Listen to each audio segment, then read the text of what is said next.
I'm Dave Briggs. And I'm Christine Romans. It is Tuesday, September 3rd. It is 5 a.m. in the East. We start with breaking news this morning. Hurricane Dorian doing something hurricanes rarely, if ever, do. Hurricane Dorian doing something hurricanes rarely, if ever, do. It is completely stalled now for a full day over the Bahamas.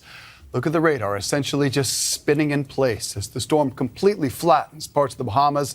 In the words of the National Hurricane Center, Dorian simply won't budge. I'm sure there are a lot of people in the Bahamas right now who wish they only had an elephant in the living room to deal with. Instead, for a full 30 hours, they've had to deal with something way more formidable and obvious than an elephant. They've had to deal with what some are calling a manufactured, manipulated, sustained, and controlled weather weapon.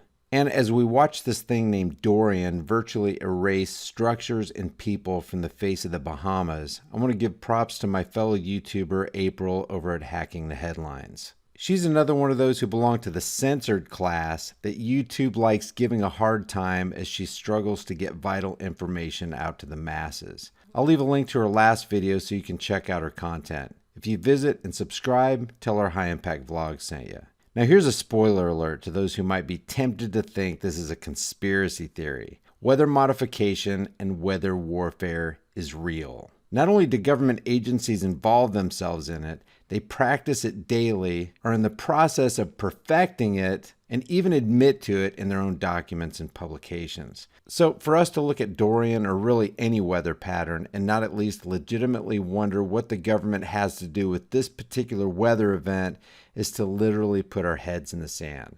In late 1967, there was a covert operation called Project Popeye, which Tricky Dick Nixon officially denied existed. And the official proposal for that project reads, "The Department of Defense has requested our approval to initiate the operational phase of Project Popeye in selected areas along the infiltration routes in North Vietnam and southern Laos." The object of the program is to produce sufficient rainfall along these lines of communication to interdict or at least interfere with truck traffic between North and South Vietnam. Recently improved, this is back then guys, cloud seeding techniques would be applied on a sustained basis in a non-publicized effort to induce continued rainfall through the months of the normal dry season. Basically, using their techniques, they extended the monsoon season through this plan. We can also read the 1996 document called Weather as a Force Multiplier, Owning the Weather in 2025. They don't even hide it. They admit that their objective is to own the weather. Here, let's just read what they have to say in their abstract. Remember, these are their words, not the words of some half-baked conspiratorial YouTuber. In 2025, U.S. aerospace forces can own the weather by capitalizing on emerging technologies and focusing development of those technologies to war-fighting applications. Such a capability offers the warfighter tools to shape the battle space in ways never before possible. Shape the battle space. I wonder what the people of the Bahamas think about their living space being shaped by the weather event known as Dorian. It provides opportunities to impact operations across the full spectrum of conflict and is pertinent to all possible futures. The purpose of this paper is to outline a strategy for the use of a future weather modification system to achieve military objectives rather than to provide a detailed technical roadmap. As in all projects, it's useful to conduct practice runs so that they can hone their battle-shaping desires. Like maybe bringing in monster storms from the ocean? A high-risk, high-reward endeavor, weather modification offers a dilemma not unlike the splitting of the atom.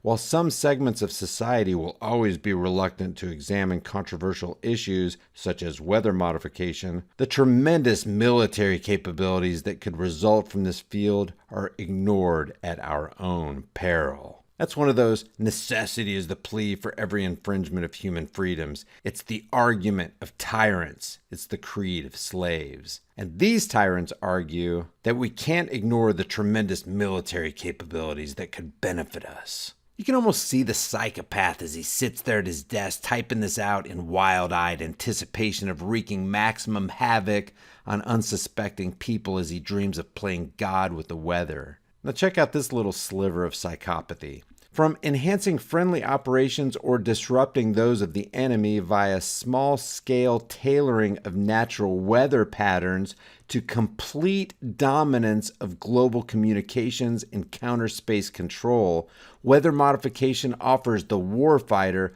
a wide range of possible options to defeat or coerce an adversary. Using weather to defeat or coerce an adversary. Think about this, guys. How much destruction have these massive storms brought to America? How many Americans have lost everything? Think about the trillions doled out and the lives lost as the weather gods conduct their global lab test in their pursuit of complete dominance. Don't think for a second that the military didn't have something to do with all these storms. Some of the potential capabilities a weather modification system could provide to a warfighting commander-in-chief are listed in Table 1. Technology advancements in 5 major areas are necessary for an integrated weather modification capability. Number 1, advanced nonlinear modeling techniques. Number 2, computational capability. Number 3, information gathering and transmission. Number 4, a global sensor array. And number 5, weather intervention techniques. Some intervention tools exist today, and others may be developed and refined in the future. Seems like that was just thrown in there as a smokescreen for what really does exist today. Given just this Department of Defense document, a couple questions race to the top. Are they causing these destructive storms? Who are the ones responsible if they did? These are the people who wrote this document in 1996, but who else is there? Who's involved in this? How about this question? Qui bono? Who benefits? No longer can these people be allowed to hide behind a veil of anonymity as they play God with the weather. Here's another question. If they do possess weather intervention techniques, as they allude to in this paper, Weather as a Force Multiplier Owning the Weather in 2025, then why aren't they applying those techniques to storms like Dorian here? Why didn't they do anything about Katrina or Michael or Hugo? And what the heck are they really doing when they send reconnaissance planes into the eyes of these hurricanes? Before I end this video, let me just read from page 1. And if you want to read the rest of this 52-page weather control and manipulation admission by our government, I'll leave the link in the description for you. Therefore, our weather support element, which is part of the Commander-in-Chief's Air Operations Center, is tasked to forecast storm paths and trigger or intensify thunderstorm cells over critical target areas that the enemy must defend with their aircraft.